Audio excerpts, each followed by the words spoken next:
Salut, c'est Trado, content de vous retrouver pour la mise à jour des matrices de trading pour le CFD France 40, AMAN 30, US 30, or et pétrole Brent, notamment l'équivalent du CAC 40, du DAX 30 et du Dow Jones, et bien sûr de l'or et du pétrole en CFD. Les précautions d'usage, comme d'habitude, il ne s'agit pas d'un conseil en investissement, ceci est donné à titre informatif et pédagogique uniquement.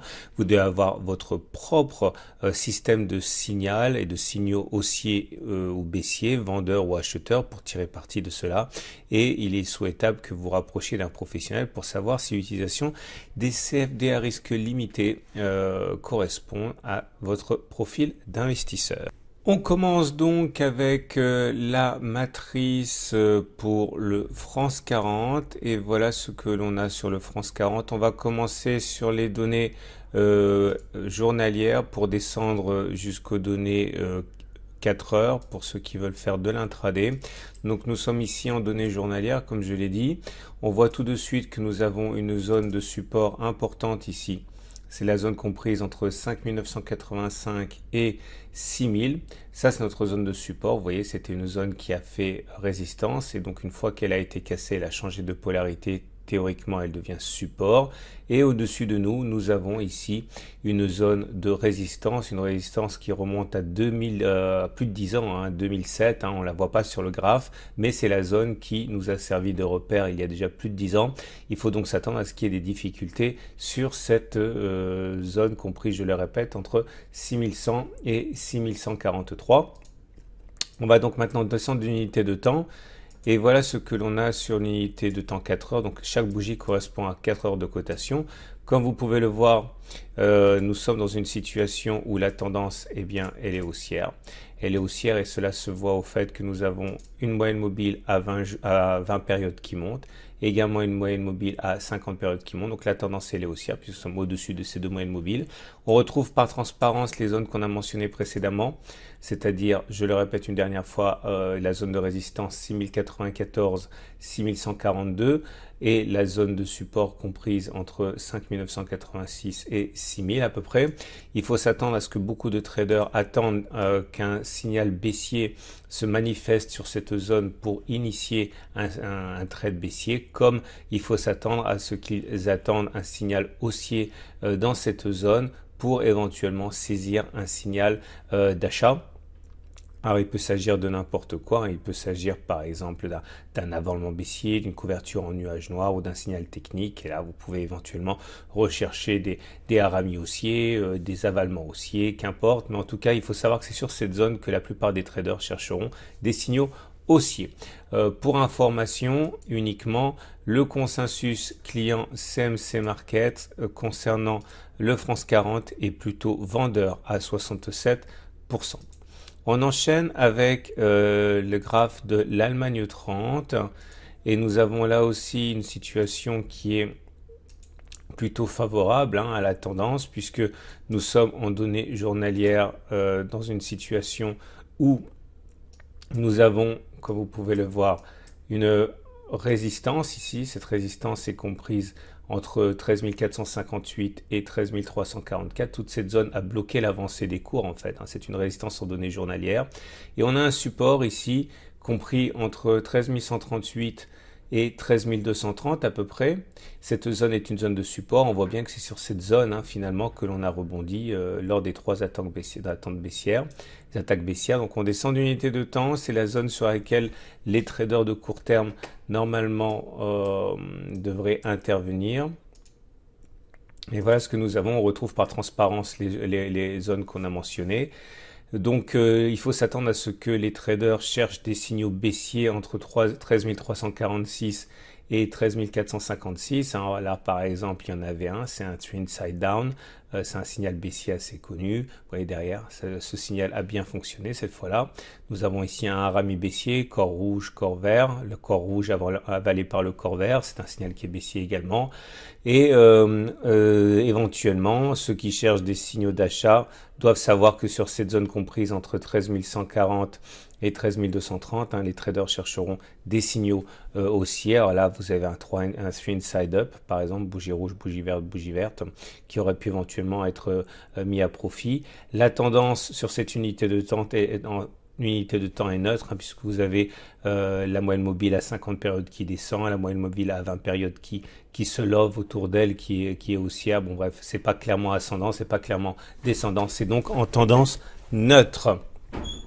Pour information sur ce sous-jacent, le consensus des clients CMC Market est vendeur à 56%.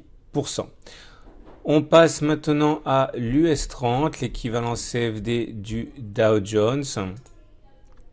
Et voilà ce que le graphe nous dit. Alors, en données journalières, pour repérer les zones qui nous intéressent, alors vous ne rêvez pas, il n'y a rien au-dessus parce que nous sommes sur des records historiques. Donc, il n'y a rien pour nous bloquer au-dessus de manière très concrète. Par contre, on a une zone de support ici, comprise entre 28 044 et 28 188, c'est une zone de résistance qui a été cassée et qui a donc théoriquement changé de polarité, qui est théoriquement devenu support. On descend sur les données 4 heures et voilà ce que l'on a. Donc j'ai expliqué que cette zone comprise entre 28 185 et 28 37 devrait normalement jouer un rôle de support. Si les cours vont jusqu'à cette zone, il faut s'attendre à ce que beaucoup de traders rentrent à l'achat. Maintenant, encore une fois, on n'a rien de très concret en termes de résistance. On peut trouver des résistances obliques, par exemple là, vous avez une résistance oblique qui passe par ces 3 points, ainsi. Mais les résistances obliques n'ont pas autant de poids que les résistances horizontales, donc c'en est une. Alors certains auront décidé effectivement d'initier des positions vendeuses au contact de cette zone orange. Mais j'insiste, les zones obliques sont moins puissantes que les zones horizontales. Pour information, la tendance est haussière, on est au-dessus de la M20 qui monte et de la M50 qui monte. Et le consensus client CMC Markets concernant l'US 30 et baissier également, puisqu'on est à 70% de position vendeuse. On passe aux matières premières en commençant par l'or. Et voilà ce que l'or nous enseigne sur les données journalières. Pour commencer, alors pour les données journalières, la tendance, vous allez le voir, est difficile, mais en tout cas on est au-dessus de la M20 et de la M50 qui montent, donc c'est globalement positif. Mais ce qui nous intéresse surtout, c'est qu'on voit clairement poindre ici la résistance à laquelle on est confronté, les 1506, 1519, 1520 même, toute cette zone est une zone de résistance qui a clairement bloqué l'avancée des cours, donc il est normal de penser que cette zone sera assez difficile à passer. Et votre zone de support de référence, elle est là, 1486, 1476, c'est une ancienne zone de résistance qui a été cassée, qui a donc changé de polarité, est devenue support. On descend d'une unité de temps, on regarde les données 4 heures. Et la tendance, évidemment, comme vous pouvez vous en douter, est haussière, puisqu'on est au-dessus de la M20 et la M50 qui monte. Néanmoins, c'est bien sur cette zone comprise entre 1520 et 1505 que les traders chercheront des signaux baissiers. Et c'est sur la zone des 1477, 1486 que les traders chercheront des signaux haussiers. On va terminer avec le consensus client CMC Market sur l'or, qui est globalement haussier à 67%. On termine avec le pétrole Brent. Et le pétrole Brent est dans une situation où on peut là aussi identifier assez facilement les repères journaliers. Et voilà où nous en sommes. Alors nous avons en données journalières, voilà.